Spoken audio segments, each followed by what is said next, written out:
to the Kopite podcast with your hosts Mick Moran and Jay Pearson.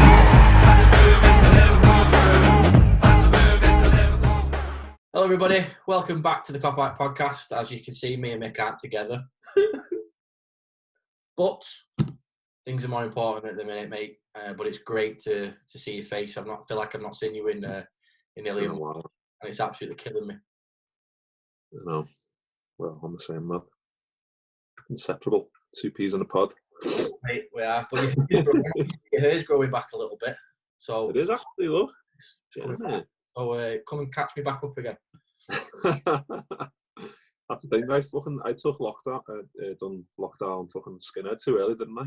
Everyone was cutting their hair and beards off. I'd done it 2 weeks before. I was like, why are you all doing it now, you cunts? Oh, mate.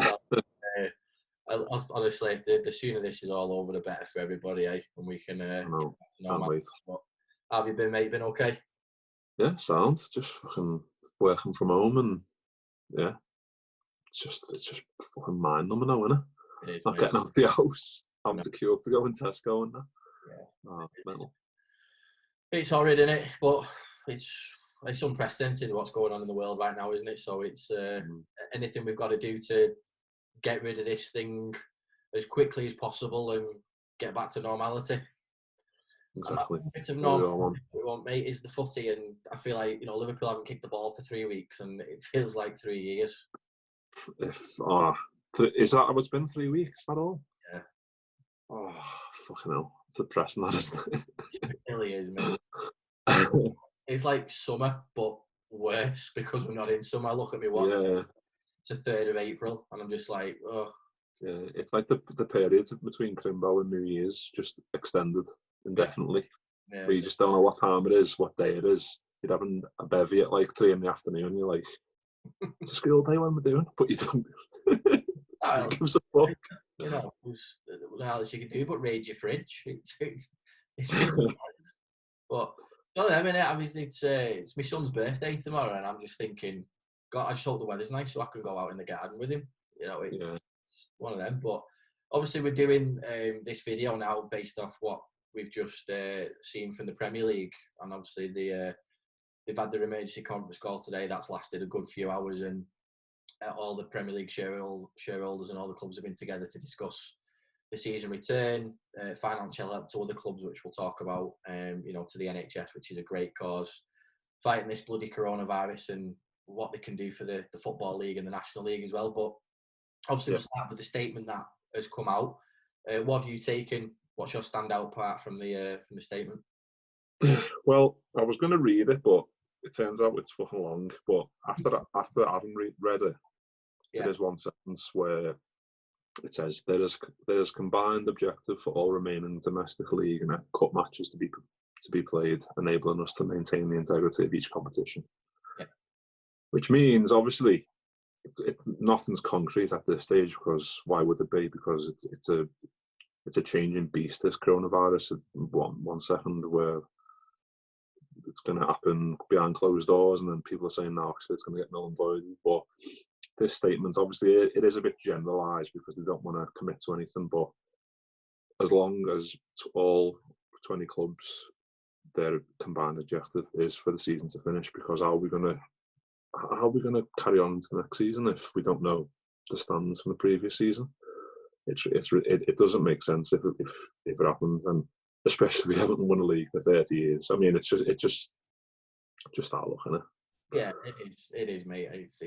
It's typical Liverpool, as they would say. But the main thing is that the football will be played when it's safe to do so. I think at the end of the day, that's all that matters. At the end of the day, we want to make sure that everyone's safe and healthy. That can, first of all, play the game, so the footy players are all happy and healthy. If that means they've got to play it behind closed doors, then so be it. But it would be nice to just wait a little bit longer and let everybody into the stadium to play it. But again, safety is paramount, and that's the thing that's most important to everybody at the minute. But I think to speak frankly and for everybody, the virus is a bad thing, but the one thing that isn't going to happen is, at the minute, touch wood, is that it's going to be null and void. So that hasn't been discussed. That's not on the table, which will be music to everybody's ears as a Liverpool fan, won't it? Yeah, definitely. And it's just, I don't know, cancelling it, there's going to be much more severe repercussions because, like it goes on to say in the statement, like the credibility of the competition then becomes questioned. There's going to be lawsuits left, right, and centre from clubs who are going to be affected by it. The championship teams who are coming up, who are expecting to come up, if that gets cancelled as well, obviously, which it will if the Premier League does. It's just the ramifications are going to be tenfold. So, I hate that this thing where people are saying, let's just cancel it and focus on next season. Let's cancel a season that's 3/4 of the way complete to focus on a season that hasn't started yet. For me, it doesn't make sense. And I know if I was in, say, Man City's shoes and they were top of the league, I'd be like, yeah, avoid it. But I'd say that half-heartedly because I know deep down that the season needs to be completed whenever. Obviously, whenever it can be done. Whether that's, obviously, it's not going to be May now, it could be June. If it's June and July, obviously we've cancelled the Euros now until next year, so there's a big gap there to hopefully potentially complete the season and when it's safe to do so. But that's the main thing now, just completing the season and then go from there. Yeah, absolutely. Yeah. At the end of the day, there's been loads of talk, hasn't there, over the last couple of weeks about voiding the season and just cancel this one. There's no point interfering with a new one. Well, how do you know the coronavirus isn't going to be here in August? How do you know it's going to be August, September? It's not. So why affect something that hasn't happened yet? The new season hasn't started. 2021 isn't here yet. So let's just focus on getting this one finished. And yes, I am heavily biased because I want Liverpool to win this league. But so is everybody who's probably watching this video as a Liverpool fan. Or if you are fans of an opposite club and you are watching us right now, tough shit. It's going to happen. Just get on board with it. Make peace with it. It's going to happen. We are going to be lifting that Premier League trophy within the next few months. I know it's going to happen. The government have said we've not peaked yet. That's absolutely fine. Bring the peak. Everyone stays the 2 meters apart and stays in the house and saves lives, and we support the NHS and all that sort of stuff. This thing will go away a lot quicker than than normal. So going back to what you said, mate, there's no point affecting a new season that a ball hasn't been kicked for it. This has got 9 games left. Box this up and we start the new season.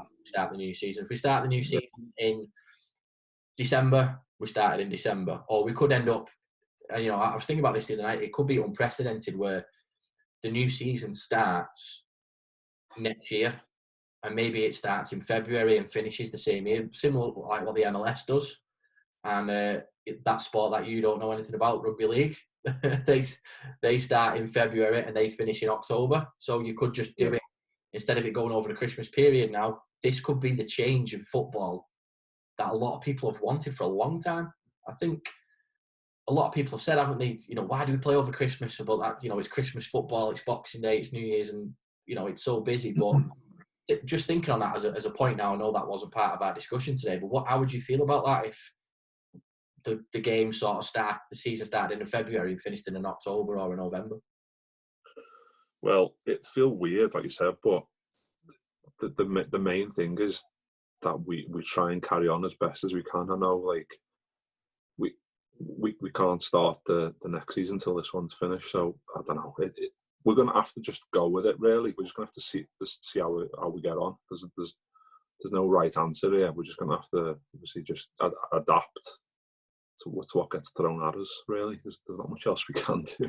Well, you're absolutely right, mate. We just sit here and watch Twitter and watch it blow up with all opposition fans going bananas, the fact that it hasn't been voided yet. And it's what you said earlier. Everybody who's not a Liverpool fan wants this season to finish. But you speak to a Leicester City supporter, are they saying that? No, they're not, because they want Champions League football. Exactly, yeah. Leeds fans, they want to get promoted. They're looking forward. They want to, I don't know, in this summer coming, they would rather a paycheck coming in knowing that they're going to the Premier League and they want to bolster their team. And there's no way it can be voided in my eyes, because the teams like that are coming up and the teams that would be getting relegated, obviously they're screaming for it to be cancelled because they want to press reset like you do when you're on Champ Manager and you fucking lose a game and you quit without saving it. I didn't save it. Exactly. But yeah, people like Aaron Brady can just shut the fuck up, can't you? the end of the day, let's void the season now, because you're not in the relegation zone, Yeah, but if we're 30 games in, if we were 9 games in, it'd be a different matter at all. Yeah. Because you'd be like, right, 9 games in, we're all still getting settled. The season doesn't start to really take shape till after probably halfway. So 19 games, you start to see like who's rising to the top, who's dropping to the bottom. But the fact that we're so close to the end, that for me signifies that the season needs to be completed. And obviously, this Premier League statement that's came out today, obviously, it seems to be going along with that. So that's the main thing. Yeah. The thing, and then you touched on like a shortened season. What about if we like some of the cup competitions just got postponed for 1 year, and we just had just a Premier League season? Oh, no FA Cups, yeah. no FA Cup. So if say we started, say you said like late November or something, or December, and we finished at maybe January or something, start next year in February, and just have no FA Cups, no League Cup, just have a Premier League season. Then we definitely I would. Yeah, I wouldn't say no to it because I'm a Liverpool fan. I support a team that are going to go for the Premier League title and the Champions League.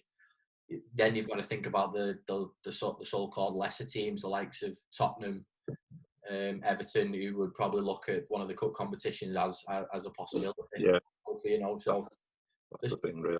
That's it, mate. There's so many ramifications. It's flipping the question the other way to everybody else now, isn't it? What they should be discussing, and you are right. That might be a thing because obviously these players are going to be playing in summer tournaments next year. Something's got to give. I don't know what's going to give, but it definitely isn't going to be the Premier League, especially with 9 games to go. There's too much money. There's 700 odd million on the table for TV rights for people to claim for the rest of the season. Yeah. And no one's going to want to let that go. I think it could be a change in terms of how football's broadcasted from now on. I think that could be an effect of this. This could be one good thing that comes out of the coronavirus situation that could change. And I'm all for that. I think the 3 o'clock kickoff rule needs to just get binned off now. Chaos, that isn't it? Yeah, it's exactly. ridiculous. I understood it at the time, 35 years ago, because it's encouraged people to go to the game. Totally get that. But now people can't get in the ground because football's that big. So they want to be able to watch it whenever they want. Yeah. I mean, that's for a different conversation, that, mate. But that whole glimpse we got of Amazon doing it over the Christmas period, I think they'd done Liverpool's Leicester on Boxing Day, and there was another game, I think. But that was just, obviously, if your internet is playing up or you're having problems with it, it's a bit shit because you're like, oh, fuck's sake. But for me, it worked perfectly. You can choose what game you want to watch. Yeah. You can turn the commentary off as well if you want to. I just wish I had Sky Sports with Matt and fucking Tyler, but that's another conversation. Team Beglin and Drury all the way. Yeah, definitely. But it's really good. And I think that should happen for the rest of the season. I think that these next 9 games that get played, it should be a case of let's just have everything on demand in terms of that, right. And it will help everybody out that way. I mean, I don't make the decisions on that, so I don't know if the games are already paid for or whatever. I've not got a clue.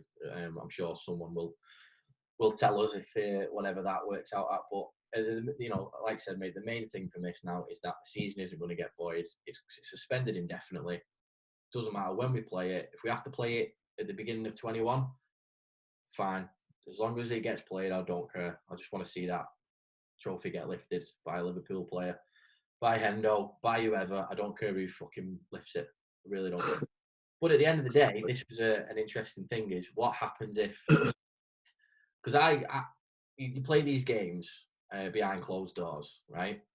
And that's the thing that's been mooted, hasn't it? That they're going to play the rest of these games behind closed doors. So that means that Liverpool will win a game to be officially crowned champions, and then they'll play another game where they get the trophy, and no one will be there to see it live, right?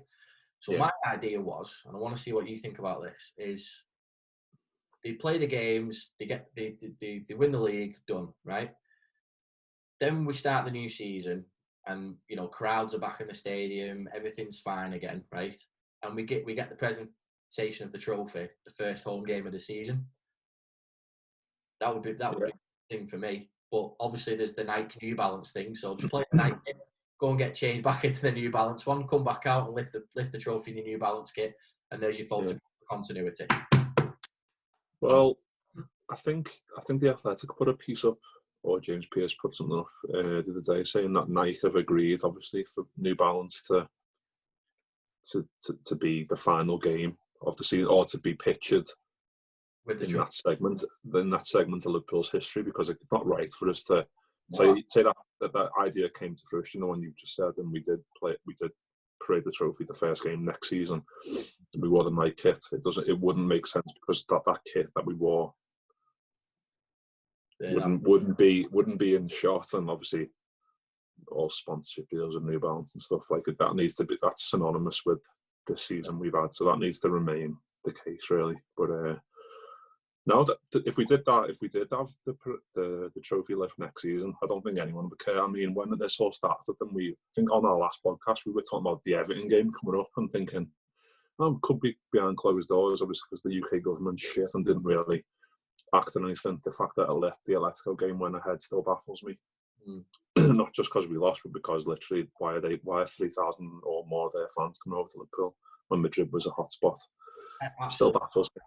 Absolutely. I saw that on Sky Sports today, where it said Liverpool annoyed that the game went ahead, and people commenting going, "Oh, look at them looking at excuses." It wasn't Liverpool Football Club; it was the city of Liverpool. The fact that that amount of people that came in, and all of a sudden the case of coronavirus in the city shot up within a few days. So forget the Atletico Madrid game. We deserved to get beat. We got beat. It wasn't a dodgy decision or anything like that. We got beat. So what? We're out. We're out of it. Doesn't matter. We move on.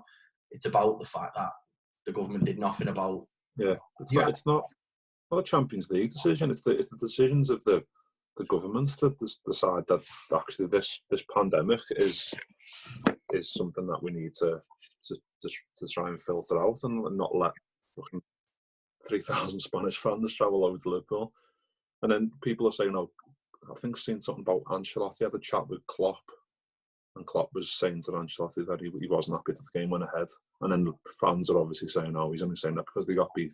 Well, he's not going to come out before the Atletico game, is he, Klopp, in his press conference and say, we're not really ready for this game because coronavirus is upon us and we all shouldn't be here. All our fans shouldn't be coming over. He's not going to be saying that. He's going to be just playing to whatever the governments are saying, but he still can have his own thoughts and agendas on what he thinks the government should be doing. Yeah. The fact saying that afterward, if we would have beat them and then he would have said this, no one would have batted the eyelid because we lost. People are saying he's only saying that because we lost. Yeah. Well, really, we've seen the stuff that's going on in Italy and stuff, and how fast it's progressed, and we've not acted fast enough. That's the problem, and that's why it's as bad as it is here, as well as in like America and stuff like that. So, true. It's a crazy time. Like, it's just one of them things that comes once every, I don't even know how long, every generation, right? Yeah, it's mad, isn't it? It's just one of them things. But we're all going to be someone's GCSE questions in the next 10, 15 years, aren't we? I saw a funny tweet on Twitter, funny enough. Someone said, like, some Irish comedian, I forget what his name is, but he was saying, being at like a pub quiz, and like a pub quiz questions, who won Euro 2020? He's like, no, there's no winner. It was remember the coronavirus. I think best into this now. Yeah, mate, it is. And one of the things I think is great about what's happening at the minute is how the country's just coming together, to get political and get deep at the minute, mate. I think the solidarity that a lot of the country is coming through at the minute is brilliant. And I think it's times like these where everyone sort of remembers what they've got in life, and everyone coming together, and everyone's dead friendly. You're not hearing many bullshit crap stories in the news anymore because everyone's just being dead and stuff. And you're walking down the street from someone and you think, right, are you going to cross the road or am I going to cross the road? Yeah, it's weird. It's mad, but I like the fact that everyone, at 8 o'clock of the night is getting out and clapping the NHS and stuff like that, which is, it's just brilliant, because it's finally, proving to every government that we've ever had that how vital the NHS is. And I think, again, things will change after this has happened as well. The NHS will get a lot more recognition. Hopefully they all get bloody pay rises as well. If this isn't the catalyst for them for that happening, then I don't know what will be. Like, I know over the last, since I've been alive, that it's always been the case where they've not been appreciated enough, and it is a sad state of affairs that something like this to come along has got to prompt that. Correct. But if that's the case, then fair play, you fucking deserve it. Yeah, exactly, mate. But that's one of the things, again, that's come out today, hasn't it? Because the Premier League have been discussing with the clubs about taking wage cuts, because there's been cry from the government to get footballers to take pay cuts and stuff like that. And I'm sure before all this bullshit happened today, where they were having to go at football players for it, they were all discussing that anyway. You know, Eddie Howe has done wonders at Bournemouth in terms of pay and taking pay cuts and not taking a wage and stuff like that, which has been brilliant. Yeah.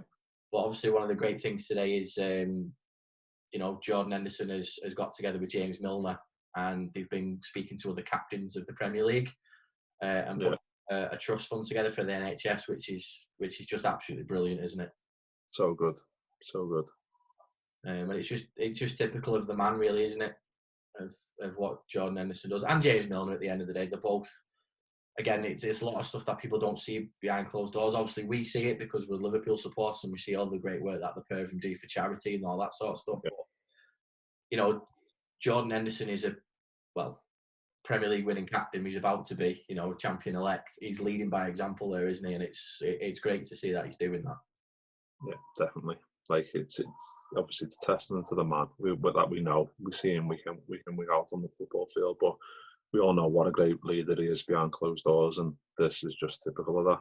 Yeah, exactly right. And that's what it's all about, is supporting the NHS through this crisis at the minute. And then there's another thing that was going through it as well, just reading it, is that you know, with what the Premier League have been doing in terms of supporting for the local communities, and also as well for the EFL clubs and the National League clubs. By taking those pay cuts, it allows that money to sort of circulate to the EFL and the National League as well, which again is so vital, because the Premier League exists because obviously it's the biggest league in the world, the money rights and all that stuff, but, you know, grassroots and lower leagues is still, you know, support local and all that sort of stuff. That's needed just as much as the Premier League for me. Yeah, definitely. And for that sort of stuff I don't want to see any of those clubs crumble because of this as well. And for more of that money to get circulated as well, it's just a benefit for everybody, isn't it, really? It needs to filter down, obviously. The Premier League is the biggest league in the world, and the amount of money that attracts, that in times like these, it needs to be funneled through to the lower leagues in our country that need it. So, yeah. Exactly. It's just mad. Like, on that, I was talking before on our last podcast when we were talking about Everton, and we were like, hopefully, if it's played behind closed doors, it's played behind closed doors. And now we're talking about, like, if it comes back behind closed doors, would be like, we'd just accept it. Yeah, because it just would take anything at the minute. That's it. I want to see a ball get kicked again. Whether we will see that, I don't know. Whether it'll get broadcast on TV, I don't care. But just as long as it's safe, as long as we get through it. I mean, I think one of the great things about it is the day the football does come back, we know that things are going to change in this world in terms of the virus is sort of going away a little bit. Because if that's the first step of playing behind closed doors, that means a lot of people can get together and play football and, you know, help out in the stadium and stuff like that. So at least we know that it will be on the way out. So, yeah, whenever it's safe to do so, if that's in 2 weeks, 2 months, or 2 years, fucking hell, Christ. Let's just it's as quickly as possible and hope everyone stays safe. And it's at least it's not getting void, mate. That would be. I'd literally, like you said, it's the top of the show. You said something you don't know a lot about rugby league. I'd be taking up fucking rugby league if it happened. Well, I know a good team that you can support for that one. I know, yeah, you do. So I'll be straight in there. We'll give our mate George Williams a nudge in Canberra. I'll be straight in the garden with a fucking rugby ball. What the fuck am I supposed to do with this? Yeah, I'll bring you into ice hockey as well, mate. That'll be the next one as well. I'll drag you into that. But Sal, mate, well, we'll be back probably Monday, won't we? We've got a bit of a special one on Monday, haven't we? But we'll we won't let anyone know that yet. But yeah, there's a good one coming on Monday for you. Yeah, we're back with a bang now, and we're going to carry on with as many shows as we can. We'll try and keep the squad number show going, but it's better when Mick's with me. But we've got some other stuff up our sleeve during this pandemic, and now that me and Mick have got a little bit more time on our hands, now we can certainly put our heads together and produce some more content, as well as the other channels that are out there at the minute. So yeah, stay safe, everyone, and Mick, I'll see you Monday. See you soon, lad. Thanks again, guys. Bye bye. See you later.